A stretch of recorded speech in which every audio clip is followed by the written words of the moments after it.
పని, నా సమయం ఇంకా రాలేదనెను. ఆయన తల్లి పరిచారకులను చూచి, ఆయన మీతో చెప్పినది చేయుడనెను. యూదుల శుద్ధీకరణాచార ప్రకారము 2-3 తూముల పట్టు 6 రాతి బాసలు అక్కడ ఉంచబడి ఉండేవి. యేసు ఆ బాణలు నీళ్లతో నింపుడని వారితో చెప్పగా, వారు వాటిని అంచుల మట్టుకు నింపిరి. అప్పుడు ఆయన వారితో, మీరిప్పుడు ముంచి విందు ప్రధాని యొద్దకు తీసుకొని బొండని చెప్పగా, వారు తీసుకొని పోయిరి. ఆ ద్రాక్షారసము ఎక్కడి నుండి వచ్చినో ఆ నీళ్లు ముంచి తీసుకొని పోయిన పరిచారకులకే తెలిసినది గాని విందు ప్రధానికి తెలియకపోయారు. గనుక ద్రాక్షారసమైన ఆ నీళ్లు రుచి చూచినప్పుడు ఆ విందు ప్రధాని పెండ్లి కుమారుని పిలిచి, ప్రతివాడును మొదట మంచి ద్రాక్షారసమును పోసి జనులు మత్తుగా ఉన్నప్పుడు జబ్బు రసము పోయెను. నీవైతే ఇది వరకును మంచి ద్రాక్షారసము ఉంచుకొని ఉన్నావని అతనితో చెప్పింది. ఇప్పుడు చూడు, కథ శైలిని ఒకసారి మీ ఇంటి దగ్గర వెళ్ళిన తర్వాత కూడా ఒకసారి చదవండి.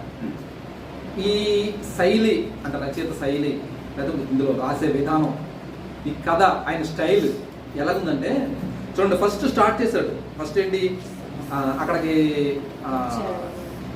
వివాహం మెయిన్ సందర్భం ఏంటి, వివాహం దగ్గరికి సంఘటన జరుగుతున్నారు. మ్యారేజ్కి అటెండ్ అయ్యారు. ఎవరు, యేసుప్రభు వారు వాళ్ళ మదరు మ్యారేజ్కి అటెండ్ అయ్యారు, తల్లి మరియా అండ్ తన శిష్యులు కూడా ఉన్నారు. అక్కడ ఉన్నప్పుడు అక్కడ సమస్య వచ్చింది, మధ్యలో సమస్య వచ్చింది.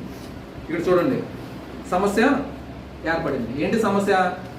ద్రాక్షారసం కదా. అలా కంటిన్యూషన్ వెళ్ళిపోతుంటే మరియ గారు అడిగారు ఏమని, యేసుప్రభు వారిని పిలిచి ఆయనకి సహాయం చేయమని అని చెప్పడంతో యేసుప్రభు వారు చెప్పడం కూడా, ఆయన ఇద్దరి మధ్య సంభాషణ జరిగింది. నాతో నీకు ఏం పని అమ్మా అని చెప్పడం. తర్వాత వాళ్ళని శిష్యులు ఎవరు పనివాళ్ళు పిలిచి యేసుప్రభు వారు మీకు ఏం చెప్తారో అది చెయ్యండి అని చెప్పడం. ఇది కథ ముందుకెళ్తాం. ఈ కథ ముందుకెళ్ళడంలో కొన్ని తక్కువలు ఉంటాయి, ఎక్కువలు ఉండొచ్చు, స్థాయిలు ఉండొచ్చు, కానీ కథ మాత్రం స్టాండ్ ముందుకెళ్తాం. ఫస్ట్ది ఏంటి, ఫస్ట్ ఇంట్రడక్షన్ ఇచ్చారు, తర్వాత ఏమో అక్కడ లోటును చూపించాడు. చూసారు కథ స్టైల్ అర్థం చేస్తాం. లోటును చూపించాడు, తర్వాత కథను కొత్త ముందుకు తీసుకెళ్ళాడు. తర్వాత ఏది సహాయం కావాలో ఆ సహాయాన్ని చెప్తున్నాడు అక్కడ. తర్వాత ఇంకా కొద్దిగా ముందుకెళ్తే ఆ సమస్య ఉన్నదాన్ని ఆ శిష్యులకి లేకపోతే అక్కడ పని వాళ్ళకి చెప్పి ఆ పనోళ్ళు అది చేయమని వాళ్ళకి చెప్తున్నాడు అక్కడ. అది ఇంకా కథ ముందుకెళ్తే అద్భుతం జరిగింది. నీళ్లు ఆడి పని చేస్తున్నాడు, నీళ్లు ద్రాక్షారసం మారింది. ఈ అద్భుతం అనేది హైలైట్ అనమాట, పీక్ స్టేజ్, పైకి వెళ్ళిపోయి పతాక స్థాయి. అంటే కథ రచయిత ఎలా తీసుకెళ్తాడో చూడండి. ఈయన ముఖ్య ఉద్దేశం ఏంటంటే నీళ్ళని ద్రాక్షారసంగా చేశాడన్న సందర్భం చెప్తున్నాడు. ఇంత ఈ కథ అంతా చదువుతున్నాం కానీ ఈ నీళ్లు ద్రాక్షారసంగా చేశాడన్నంత వరకు కూడా సామాన్యంగా కామన్గా వెళ్తుంది స్టోరీ, కామన్గానే వెళ్తుంది. అంత అద్భుతంగా కనపడతలేదు అందరూ, మనం జనంగా కథలాగా వెళ్తుంది. నీళ్లు ద్రాక్షారసం చేసేసిన తర్వాత కూడా కామన్గానే వెళ్ళింది. తర్వాత ఎప్పుడైతే ఈ ద్రాక్షారసం విందు ప్రధాని దగ్గరికి వెళ్ళిందో అతను హైలైట్ చేస్తున్నాడు అక్కడ. ఏమని అంటే హైలైట్ చేసే విషయం ఏంటంటే, విందు ప్రధాని దగ్గరికి వెళ్తే తప్ప నుంచిన పోడు అందరికి అనౌన్స్మెంట్ వచ్చేసి ఆ పెళ్ళికొడుకు దగ్గరికి వచ్చాడు, పెద్దల దగ్గరికి వచ్చేసి ఏమంటున్నాడు, ముందేమో జబ్బు ద్రాక్షారసం పోతారు మీరు మ్యారేజ్లో సాధారణంగానే అంటే మామూలు వేసి, తర్వాత దాసి మంచిది సారీ ముందేమో మంచిది వేస్తారు, అందరం మత్తుకున్న తర్వాత ద్రాక్షారసం కొద్దిగా బాగోపోయినా సరే అదేదో అంటారు కదా సామెత, మనకు కూడా తెలుగులో సామెత ఉంది కదా, మజ్జిగ గురించిన సామెత. ఫస్ట్ మజ్జిగ చిక్కగా ఉంటుందంట, పెరుగు చెట్లు అన్ని చిక్కగా ఉంటాయి మనకి. ఎక్కువ ఈ కొద్ది ఈ సాంబార్లో మజ్జిగల్లో ఏం కలిసిపోతాయి అంటే నీళ్ళు కలిసిపోతుంటాయి. ఆ టైప్ ఉంటుంది కదా అని సామెత అనమాట సందర్భం. సో ఇది కూడా అలా వాడుతున్నాడు అక్కడ, ఆ సందర్భాన్ని వాడుతున్నాడు చెప్పేసి అక్కడ దీని గుణ లక్షణాలు వివరిస్తున్నాడు. ఈ అద్భుతం యొక్క గుణ లక్షణాలు మంచి రుచి కలిగింది, ఇలాంటిది కూడా లేదు, ఇంకోటి ఏం చేయలేదు. విందు ప్రధాని సర్టిఫై చేసి చెప్తున్నాడు అన్న. ఇది హైలైట్ చేశాడు ఇక్కడ. ఎవరు హైలైట్ చేస్తున్నారు? రచయిత చూసారా, ఈ రచయిత ఉద్దేశంలో మనం వెళ్తున్నాం. ఇప్పుడు ఇక ఆ రచయిత దాన్ని హైలైట్ చేస్తూ ఈ దానికంటే ఇంకొక శ్రేష్టమైనది లేదు, అంత శ్రేష్టమైనది ఇప్పుడు చూసిన దాకా అలాంటిది లేదు అని ముందు కథ అంతా ఎక్కడ తీసుకెళ్తున్నాడు, ఈ పతాక స్థాయి హైలైట్ తీసుకెళ్ళిన దగ్గర తీసుకెళ్ళి ఇలాంటిది లేదని ఈ విందు ప్రధాని డిక్లేర్ చేసిన విషయాన్ని చెప్పి అప్పుడు అద్భుతం అందరికి అర్థమైంది. అందరికి అర్థమైపోయింది ఇలాంటి అద్భుతం ఇప్పుడు వరకు జరగలేదు. తర్వాత కొద్ది కిందకు వచ్చేటప్పటికి ఏమైంది, అది ఇప్పుడు అందరికీ పంచి పెట్టబడింది. సమస్య ఏదైందో పరిష్కరించబడింది, అక్కడ పరిష్కరించబడింది. తర్వాత అత్యుత్తమ ద్రాక్షరసం, ఇలాంటి ద్రాక్షరసం లేదని చెప్పడం. తర్వాత గ్రంథకర్త వివరణ ఇవ్వడం. అందులో ఇది స్టార్టింగ్ కథ నుంచి పరిచయం నుంచి తీసుకెళ్తూ పతాక స్థాయికి తీసుకెళ్ళి దాన్ని ఏంటది అద్భుతాన్ని హైలైట్ చేస్తూ కిందకి తీసుకొచ్చి ఈ చెప్పే దాంట్లో ముఖ్య ఉద్దేశం ఏంటంటే యేసుక్రీస్తే దేవుడు, క్రీస్తే దేవుడు, ఈయనే అద్భుతం చేయగలిగిన వాడు, లేని దాన్ని ఉన్నదానిగా చేయగలడు, దేన్నైనా సరే ట్రాన్స్ఫర్ చేయగలడు, మార్పు చేసి రాగలడు అని తెలియపరిచే ముఖ్య ఉద్దేశం ఇందులో. అది ఆయన ఉద్దేశం, ఇది తెలియపరచడం. ఇది ఆ కథ యొక్క ముఖ్య ఉద్దేశంగా చూస్తాం. ఈ శైలి ఎలా రాశాడు, ఈ కథ ఎలా రాశాడు అన్న విషయం ముందు తెలుసుకోవాలి. ఈ ఎందుకంటే ఈ హెబ్రీలు కథ రాసిన వాళ్ళందరూ యూదులు రాసిన వాళ్ళందరూ యూదుల స్టైల్ అంటే ఇది అనమాట. మనం కథ రాసామనుకో, ఇండియన్స్ కథ రాసామనుకో ఆ కథ స్టైల్ ఒకలాగా ఉంటుంది, అమెరికన్స్ రాసారనుకో కథ స్టైల్ ఒకలాగా ఉంటుంది, శైలి ఒకలాగా ఉంటుంది. ఇలాగా యూదుల స్టైల్, ఆ స్టైల్ నేర్చుకోవాలి మనం, ఎందుకంటే మనకు అర్థం కావాలి అన్న విషయం అన్నమాట. ఇది ఎలా రాశారని ఇది ఇంకా విపులంగా మనం అర్థం కావడానికి వెనకాల పేజీలో మనకి కనబడుతుంది చూడండి. వెనకాల పేజీలో 44వ పేజీలో ఇక్కడికి మనకి కనబడుతుంది, డైరెక్ట్గా మనం చూడవచ్చు. ఇందులో పతాక స్థాయికి వెళ్ళిపోయేటప్పుడు అద్భుతం జరిగిందని ఉంది కదా. అద్భుతం జరిగేటప్పటికి పైన కొన్ని కింద కొన్ని ఇటేపు లెఫ్ట్ సైడ్ కొన్ని బ్లాక్స్ వేసి రాశారు కదా.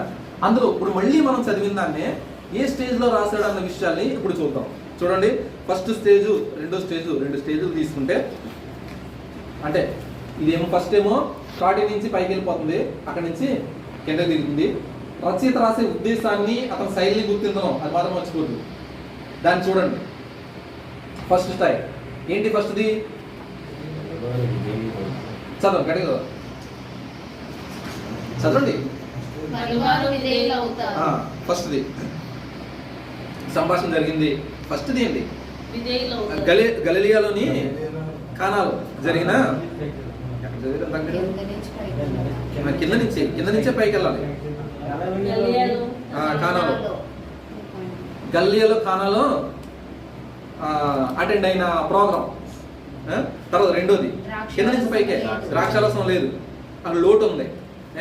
తర్వాత నీటి బాన్లు ఉన్నాయి, ఆ లోటును తీర్చడానికి నీటి బాన్లు ఉన్నాయి కదా, దాంట్లోనే ఆ నీటి బాన్లో నింపడానికి పనులు ఉన్నారు కదా, పనేళ్ళు విధేయులయ్యారు. అప్పుడు ఏం జరిగింది? అద్భుతం జరిగింది. పైకి వెళ్ళిపోయాం. అద్భుతం జరిగే దగ్గరికి పైకి వెళ్ళాం. ఈ 4 స్థాయిల ద్వారా.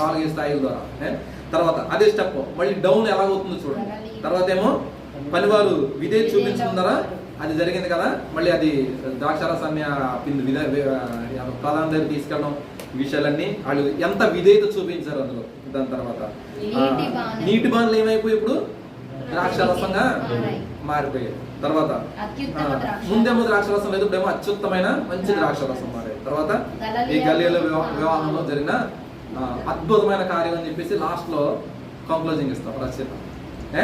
ఇది ఈ స్టార్టింగ్ కి లాస్ట్ కి చూడండి ఒక్కసారి, ఎలా స్టార్ట్ చేశాడో ఎలా ముగించాడు అనేది. స్టార్టింగ్ గలిలియాలో వివాహం జరిగింది, దానికి అటెండ్ అయ్యారని మొదలెట్టాడు. తర్వాత పైని రెండోది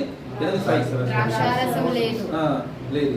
ఇప్పుడు చూడండి, ఇప్పుడేమో గలిలియాల వివాహం గురించి మొదలెట్టాడు. గలిలియాల వివాహంతో అక్కడ అత్యుత్తమ అద్భుతంతో ముగించాడు.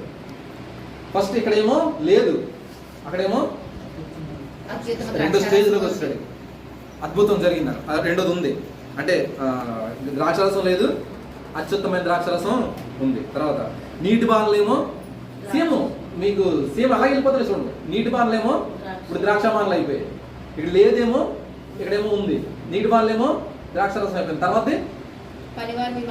పనివారేమో ఫస్ట్ మామూలుగా ఉన్న వ్యక్తులు విధేయులు అయిపోయారు. విధేయులు అవ్వడం వల్ల వాళ్ళు పనిలోని దేవుడు చెప్పిన మాట వల్ల అద్భుతం జరిగింది. ఇదేంటంటే అద్భుతం దాన్ని తీసుకెళ్ళి కింద నుంచి పైకి తీసుకెళ్ళి అద్భుతం దగ్గర తీసుకెళ్ళి మళ్ళీ కిందకి. ఆ స్టైల్ అతని స్టైల్, రాసే స్టైల్, ఒక్కొక్క స్టైల్, యోహాన్ గారి స్టైల్ అనమాట ఇది. స్టార్టింగ్ మొదలెట్టి కూడా ఎక్కడ కథ స్టార్టింగ్ అంటే హెబ్రీ స్టైల్, స్టార్టింగ్ కథ మొదలెట్టడం, అది అలాగా అద్భుతంగా తీసుకెళ్ళడం, అద్భుతాన్ని మళ్ళీ కింద తీసుకెళ్ళడం. అంటే ఉద్దేశం ఏంటంటే దేవుడు ఎంత అద్భుత కార్యాలు చేయగలడు, దేవుడు ఏ ఉద్దేశాన్ని తెలియపరుస్తున్నా ఆ ఉద్దేశాన్ని తెలియపరుస్తూ దాని ద్వారా దేవుని మహిమను తెలియపరచడం, యేసు ప్రభువే క్రీస్తు అని తెలియపరచడం. యేసే క్రీస్తు ఫస్ట్ నుంచి మనం చూసుకుంటున్నాం. క్రీస్తు అనగానే యూదుల్లో పాత నిబంధన వ్యక్తులు, యూదులందరికీ ఉద్దేశం ఏంటంటే దేవుడు ఈ లోకానికి వస్తాడు, ఆయన మెస్సయ్య, ఈ మెస్సయ్యే దేవుడు అంటే మన గురించి వచ్చే దేవుడు. అంటే క్రీస్తు అంటే సింపుల్గా ఉద్దేశం అంటే దేవుడు, ఈ యేసే దేవుడు అని చెప్పడం అన్నట, యేసే క్రీస్తు. ఎందుకంటే ఈయన తప్పు కూడా ఎలా చేయలేరు, అది అందుకని ఈయన మీద విశ్వాసం ఉంచండి. అందుకని లాస్ట్లో కంక్లూజన్ ఇస్తాడు కదా ఆ చివరిలోని, అప్పటి నుంచి శిష్యులు ఈయన మీద ఏం చేశారు, విశ్వాసం ఉంచారు, విశ్వాసం ఉంచారు. కానాలో అద్భుతం ఎందుకు చేశాడంటే వీళ్ళు విశ్వాసం ఉంచడానికని, మనకి చూపించడానికి. మరలా అందరూ శిష్యులు అంటే రాసిన శైలులు మనం ఖచ్చితంగా వాళ్ళు రాసిన కథ ఎలా రాస్తున్నారో అన్న విషయాలు కూడా చూసుకున్నప్పుడు ఏ కథ చూడండి ఇలా మనం అమర్చుకోవాలన్నమాట. పీక్ స్టేజ్కి తీసుకెళ్ళినప్పుడు అద్భుతాన్ని చూపించినప్పుడు ఆ అద్భుతం ఎవరి ద్వారా జరిగింది, ఎలా జరిగింది, అందులో ముఖ్య ఉద్దేశం అది అలా తీసుకొచ్చి చక్కని రీతిగా ఎలా అంటే మెట్లు ఎక్కి దిగుతున్నట్టు అనమాట. ఒక హైయర్ స్టేజ్, ఒక స్టెప్ దగ్గరికి, ఒక ఎత్తైన స్థలం గోపురం దగ్గరికి మెట్లు ఎక్కడం, అలా ల్యాండింగ్ చేయడం అంట. గోపునాడికి వెళ్ళినా తోసేత్తలేదు ఈయన, ఏం చేస్తున్నాడు, చక్కగా ఎక్కిస్తున్నాడు, చక్కని రీతిగా అక్కడి నుంచి చక్కని రీతికి ల్యాండింగ్ చేస్తున్నాడు. దాని ద్వారా మనం తెలుసుకోవాల్సింది దేవుళ్ళని బలపడడానికి, ఆనందించడానికి. నిరేషన్ యొక్క ముఖ్య ఉద్దేశం ముందు చూస్తున్నాం కదా, దేవుళ్ళు ఇంకా బలపడడానికి, ఆయన మహింపరచడానికి, దేవునితో ఇంకా ఎక్కువ సహవాసంలో మనం పెరగడానికి. ఇదండి, ఇది చక్కని ఉద్దేశాలతో కూడిన కథనాల యొక్క ముఖ్య ఉద్దేశం. యూదులు కథలు ఎలా రాస్తారు, ఆ రాసిన విధానాల్ని మనం అర్థం చేసుకుని అలాగే అర్థం చేసుకున్నదాన్ని ఇతర వ్యక్తులు తెలియపరచాలి. Thank you very much. Doubts ఉంటే అవ్వచ్చు. ఇక్కడ మనకి క్లోజ్ అయిపోయింది. యాక్చువల్గా ఈ ముందు క్లోజ్ అయిపోయినప్పటికీ ఇది డౌట్స్ రాకుండా ఉండాలని బైబిల్ గురించి నా ఉద్దేశాలు చక్కని రీతిగా మీకు అర్థం అవ్వాలని వ్యాఖ్యానంలో ఇవి కూడా మనం చెప్పడం జరుగుతుంది. Thank you very much. God bless you.